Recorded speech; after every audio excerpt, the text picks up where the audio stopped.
Hello everyone, I'm Andrew Dunlap here to give you once again the biggest names in musky sports.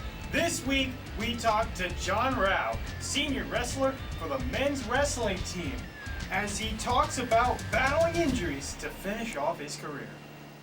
Thank you all for joining us. I'm Andrew Dunlap here with Jon Raugh, one of the senior wrestlers for the Fighting Muskies here on campus. Thanks for coming on. Oh, absolutely. It's my pleasure. So this has been just to start to break the ice. What is it about wrestling as most challenging? I would have to say the most challenging part would have to be the physical and emotional, mental abuse that you're kind of putting yourself through. So in a 2-hour practice, you guys are pushing and pulling each other. We're taking guys down. We're bumping heads, bumping knees. And for 2 hours, you're basically getting beat up. And on top of that, you're also not eating as well as you should. You're not drinking the right amount of water, and you're just exhausted. So when you're adding all that together, it starts to wear you down. Okay. Yeah, one of the bit. You got an interesting record. I looked at like the last 3 years before this year. I didn't check how you did this past month yet. And I want to say you got around like 18 wins throughout your career the last 3 years. Is that somewhere in the right in the ballpark? I would say it's around there. I'm also not sure about the exact number. I'd say it's probably close.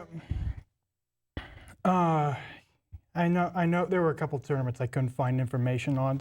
So, but how was it holding your own when it come in those types of matchups? As far as different weight classes goes? Yeah, you did alternate from 149 to 141. Right. So surprisingly enough, you wouldn't think 8 pounds would be a big difference, but it makes a lot of difference. So if you think about it, I wrestle 141. But outside of wrestling, I weigh 155, 160. So I'm 15, 20 pounds lighter now than I would normally be, which holds true for just about everyone in their weight class. If I'm wrestling 149, I'm wrestling guys who are actually weighing like 65, 70 outside of wrestling. So those kind of guys are just a lot bigger, a lot stronger, a lot taller, and it makes it harder to wrestle that way. I mean, you can definitely overcome the differences through technique, but it's just an added obstacle. So I definitely prefer wrestling 141, which is why I'm down there currently. Okay, now a little bit talking a little more about yourself. Mm-hmm. What would you say was probably the most satisfying win you've had in your career? Satisfying win. That would be tough. You would think most people would say it was when I pinned this guy or beat him by 15 or 20, but like those aren't the matches that I find most satisfying. I think the important matches are the ones where it's a last-second victory. It's the ones that go into overtime. It's the ones where both guys are exhausted. They've wrestled for 7 minutes, and it's who wants it more. So I don't know if I have one in particular, but it's definitely the overtime matches, the last-second takedowns that are the most satisfying because it just showed that you wanted it more. All right, now let's get into the real talk about about you. One of the things that stands out is like you were suffering from a series of injuries that put you on the shelf for a while. What was it? So some of the smaller ones were some AC joint separations, some like pulling of the groin muscles. I had staples in my head once, but the biggest ones were concussions. And usually when someone asks me about injuries, it's about my major concussion that I had in 2015. Okay.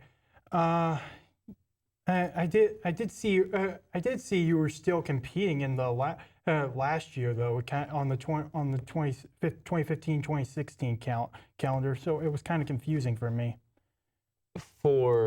I was on the roster, but I didn't wrestle the 2015. So it was October 13th of 2015 is when I got my concussion, and I got my concussion while playing lacrosse and not from wrestling actually.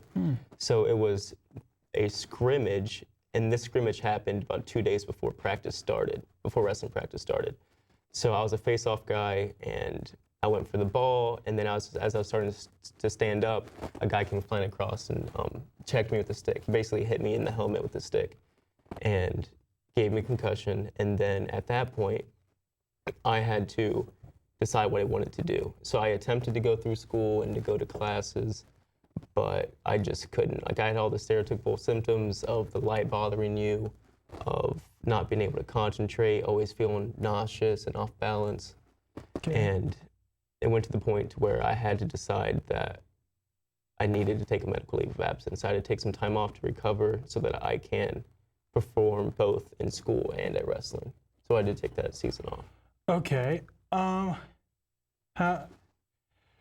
did the treatment for your concussion? How do you think it went? Oh, okay. So that was a back and forth battle. So I went to the ER, and that's when I found out that I had a concussion, is what they told me. And then they recommended me going to a specialist. Muskingum specialist is Dr. Gasparin, who's an amazing guy.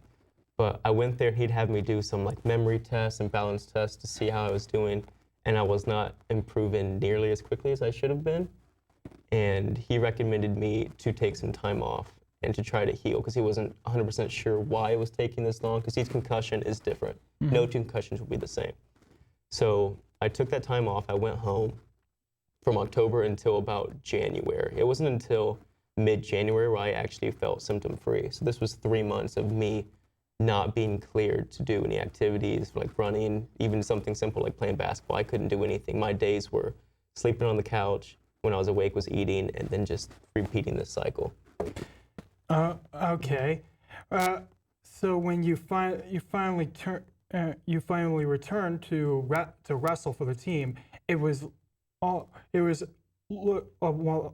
1 month ago. At this point, what were why were you brought back so far in the middle of the season? So because of my concussion, I missed a semester of schooling. I was a semester behind. So I'm now a senior, and I had two options. I could have decided to come back in the fall and graduate in December, or to come back in the spring, graduate in May. Because I didn't need a full year of schooling to graduate. I just needed one. I need 12 credit hours to graduate. So I decided, because at the time I was working at the Wilds too, and I worked at the Wilds until November. So I decided I was going to work during the fall and then come back in the spring to do my last semester and to graduate. And also for wrestling, the biggest tournament of the year happens in February. So if I wanted to be able to wrestle at this tournament, I needed to be here in the spring. Okay. So that's why I came back in January. And now, when you basically just answered my last question on that topic of what motivated you to return. But when it comes to coming back, what was the biggest adjustment you had to make? So the hardest thing is that I came back and I haven't wrestled in about a year when I came back in January. And the guys I was practicing with and the guys I was going to wrestle against at tournaments, they've been wrestling since October of this year. So I mean, they've had months and months of getting mat time and getting used to how wrestling works. So the biggest adjustment I had to make was getting back into shape and getting used to the grind that is wrestling. Okay. Do you still feel pain from your injuries or any? Sometimes I'll notice. So I broke my shoulder in high school, and sometimes I'll notice that getting a little stiff. And I also bruised my kidneys a while back, and sometimes my lower back will hurt from that, but it's nothing serious that I can't handle. It's not that bad. Okay. One quick question about the team in general. Yeah. You mentioned how tough these guys are. What do you?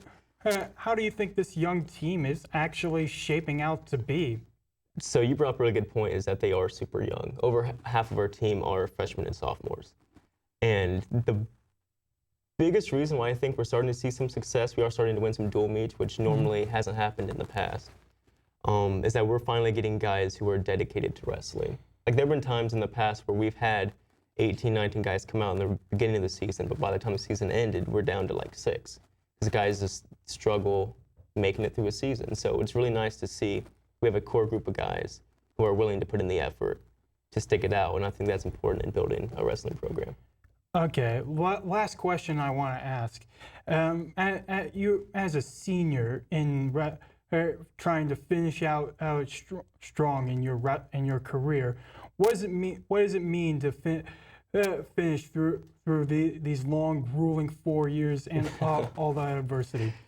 I mean, in simple terms, it means a lot, of course, but not only with wrestling, but academically, going through everything that I've been through, it really means a lot to be able to see the light at the end of the tunnel, to know the diploma is just barely out of reach, but I'm almost there, and it does just make it all worth it, knowing, John, you've been through a lot, but you've grown through this, you've matured, and at the end, you're going to be okay. You're going to make it. So it's fantastic. Hang in there, Johnny. Yeah. Thanks, buddy. All right. Thanks for being on with me. And thank you all for watching. You can subscribe to our YouTube channel, Orbit Media TV, or you can check out more content on orbitmediaonline.com.